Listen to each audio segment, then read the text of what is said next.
Hello, and welcome back to the Bix Beiderbecke Museum.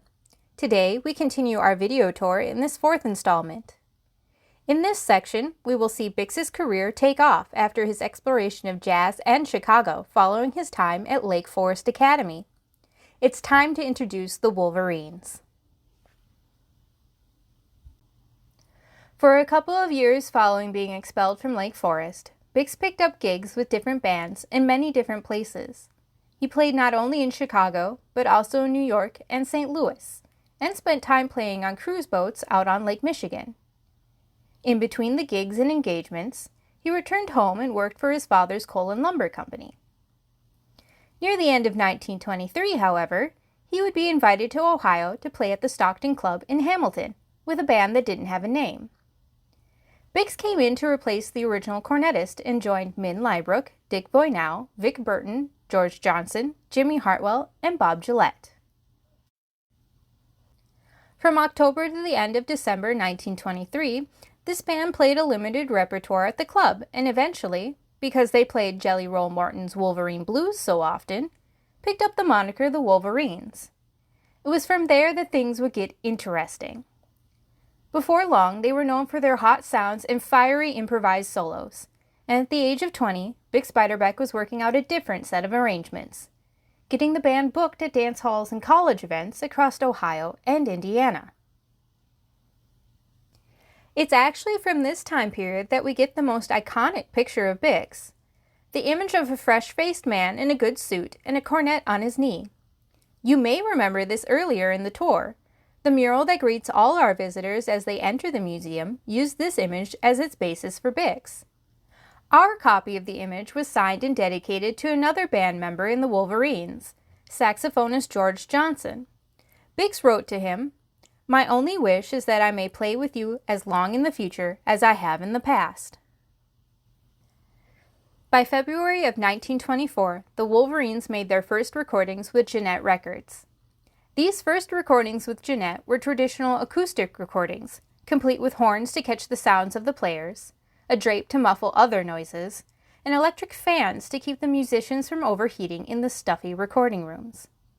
To the right, we have the background of this kind of recording setup displayed behind a number of acoustic devices that would have once played the end result. Before electricity became common, these hand-cranked gramophones, such as the one in the middle, or the older style Victor V phonograph on the right, were how people could enjoy these musicians beyond live venues. The one furthest to the left is a portable graphophone, a useful little machine that became more common as electricity did too. Electronic microphones would be introduced by 1925, improving the sound quality of the recordings of these early jazz masters.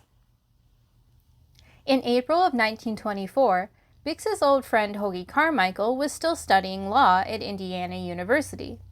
They hadn't seen each other in over a year due to other commitments, but as it turned out, the Wolverines saxophonist George Johnson was also a friend of Hoagy's. Soon, the Wolverines would be hired to play at the Bloomington, Indiana campus. Hoagy himself was a pianist who would become known for such hits as Georgia on My Mind and Stardust, but he had never heard Bix play before then. He would later write, "Just 4 notes. He hit them like a chime. Sounded like something I might have been searching for all my life."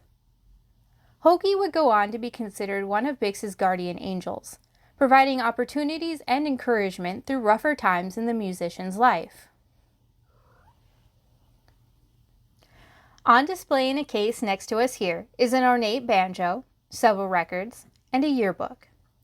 The Bacon and Day Banjo, which has a beautifully ornate pearlescent underside, was owned by Bob Gillette, the banjo player for the Wolverines.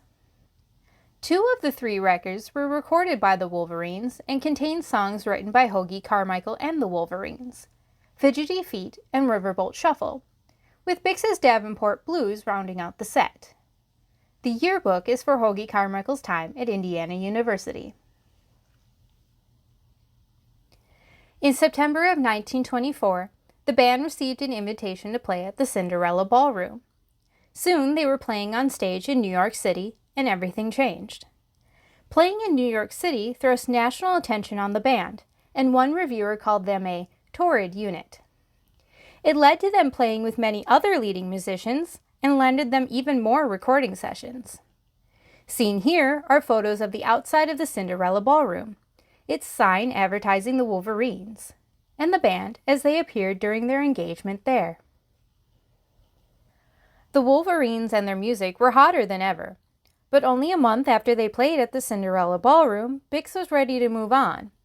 He gave his notice to his bandmates and left the Wolverines to pursue other opportunities. The Wolverines would continue to play with different musicians replacing the original cast for several more years.